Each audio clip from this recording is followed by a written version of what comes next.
Hello everybody, welcomes to Lion's Kitchen. Pickle ಮಾಡ್ಕೊಡ ಅಮ್ಮ. Okay, ನನ್ನ ಪ್ರಿನ್ಸಸ್ ಹೇಳಿದಾಗೆ ಇವತ್ತು ಮ್ಯಾಂಗೋ ಪಿಕಲ್ ಮಾಡೋಣ. ಮ್ಯಾಂಗೋ ಪಿಕಲ್ ಅಥವಾ ಉಪ್ಪಿನಕಾಯಿ ಮಾಡೋದಕ್ಕೆ ನಾನಿಲ್ಲಿ ಒಂದು ಗಿಣಿ ಮಾವಿನಕಾಯಿ ತೊಗೊಂಡಿದ್ದೀನಿ. ಈ ಮಾವಿನಕಾಯಿನ ಸಣ್ಣ ಸಣ್ಣದಾಗಿ ಕಟ್ ಮಾಡಿಕೊಂಡು ಒಂದು ಬೌಲ್ಗೆ ಹಾಕ್ಕೊಂಡು ಅದಕ್ಕೆ 1.5 ಸ್ಪೂನಷ್ಟು ಉಪ್ಪನ್ನು ಹಾಕಿ ನೆನೆಸಿಡ್ತಾ ಇದ್ದೀನಿ. ನಾವು ಬೆಳಿಗ್ಗೆ ಮಾಡ್ತೀವಿ ಅನ್ನೋದಾದರೆ ಹಿಂದಿನ ದಿನ ರಾತ್ರಿ ನೆನೆಸಿಡಬೇಕು, ಇಲ್ಲ ಸಂಜೆ ಮಾಡ್ತೀವಿ ಅಂದರೆ ಬೆಳಿಗ್ಗೆ ನೆನೆಸಿಟ್ರೆ ಸಾಕು. ನೆನೆಸಿಟ್ಟು ಹೀಗೆ ಅದನ್ನು ಟಾಸ್ ಮಾಡಬೇಕು.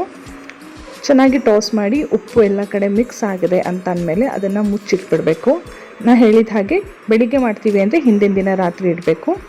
ಆಗ ಮಾವಿನಕಾಯಿ ಈ ಥರ ನೀರು ಬಿಟ್ಕೊಳ್ಳುತ್ತೆ. ಈ ನೀರನ್ನೆಲ್ಲ ಚೆಲ್ಲಿ ಒಂದು ಕಡಾಯಿ ಇಟ್ಟು 1 ಸ್ಪೂನ್ ಸಾಸಿವೆ ಹಾಕಿ 1 ಸ್ಪೂನ್ ಮೆಂತ್ಯ ಹಾಕ್ತಾಯಿದ್ದೀನಿ. ಮೆಂತ್ಯ ಸ್ವಲ್ಪ ಕಡಿಮೆ ಹಾಕ್ಕೊಂಡ್ರು ಪರವಾಗಿಲ್ಲ, it gives a good aroma. ಸಾಸಿವೆ ಮತ್ತು ಮೆಂತ್ಯ ಎರಡು ಬ್ರೌನ್ ಕಲರ್ ಆಗಬೇಕು. ಸಾಸಿವೆ ಚಿಟಪಟ ಅಂತ ಅನ್ನಬೇಕು. ಹಾಗೆ ಚಿಟಪಟ ಅಂತ ಅಂದಮೇಲೆ ಅದು ಸ್ವಲ್ಪ ಕೂಲ್ ಆದಮೇಲೆ ಅದನ್ನು ಮಿಕ್ಸಿಗೆ ಹಾಕ್ಕೊಂಡು ನೀವು ಫೈನ್ ಪೌಡರ್ ಮಾಡ್ಕೊಬೇಕು. ಈಗ ನೆನೆಸಿಟ್ಟಿರೋ ಮಾವಿನಕಾಯಿಗೆ ಆ ಪೌಡರ್ನ ಹಾಕ್ಕೊಳ್ಳಿ. ನಾನಿಲ್ಲಿ 1 ಸ್ಪೂನಷ್ಟು ಅಚ್ಚ ಖಾರದ ಪುಡಿ ಹಾಕ್ಕೊತಿದ್ದೀನಿ. ನೀವು ಬೇಕಾದ್ರೆ ಕಲರ್ ಹೆಚ್ಚಬೇಕು ಅಂತಂದರೆ ಕಾಶ್ಮೀರಿ ಚಿಲ್ಲಿ ಪೌಡರ್ನ ಸಹ ಹಾಕ್ಕೊಬೋದು. ಮತ್ತು 1/4 ಸ್ಪೂನಷ್ಟು ಅರಿಶಿನ ಪುಡಿ, ಹಾಗೆ 1/2 ಸ್ಪೂನಷ್ಟು ಉಪ್ಪನ್ನು ಹಾಕ್ಕೊಳ್ತಾ ಇದ್ದೀನಿ. ಉಪ್ಪು ನಾನು ಆಗಲೇ ಉಪ್ಪಲ್ಲಿ ನೆನೆಸಿಟ್ಟಿರೋದ್ರಿಂದ ಮಾವಿನಕಾಯಿನ ಹೆಚ್ಚು ಉಪ್ಪು ಬೇಕಾಗಲ್ಲ.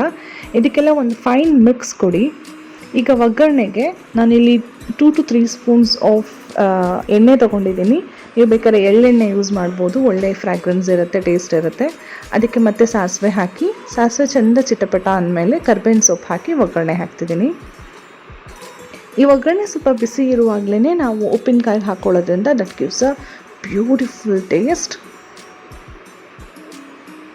ಹಾಗೆ ಇದನ್ನು ಒಂದು ಏರ್ ಟೈಟ್ ಗ್ಲಾಸ್ ಜಾರ್ನಲ್ಲಿಟ್ಟು ಸ್ಟೋರ್ ಮಾಡ್ತಾ ಇದ್ದೀನಿ. ದಿಸ್ ಈಸ್ ಅ ಇನ್ಸ್ಟಂಟ್ ಉಪ್ಪಿನಕಾಯಿ. ಹೇಗೂ ಮಾವಿನಕಾಯಿ ಸೀಸನ್ ಇದೆ, ಮಿಸ್ ಮಾಡ್ದಲ್ಲಿ ಟ್ರೈ ಮಾಡಿ. ಇನ್ನೂ ಹೆಚ್ಚಿನ ಸಿಂಪಲ್ ಆ್ಯಂಡ್ ಈಸಿ ರೆಸಿಪಿಗೋಸ್ಕರ ಲಯನ್ಸ್ ಕಿಚನ್ನ ಫಾಲೋ ಮಾಡೋದನ್ನು ಮರಿಬೇಡಿ. Thank you.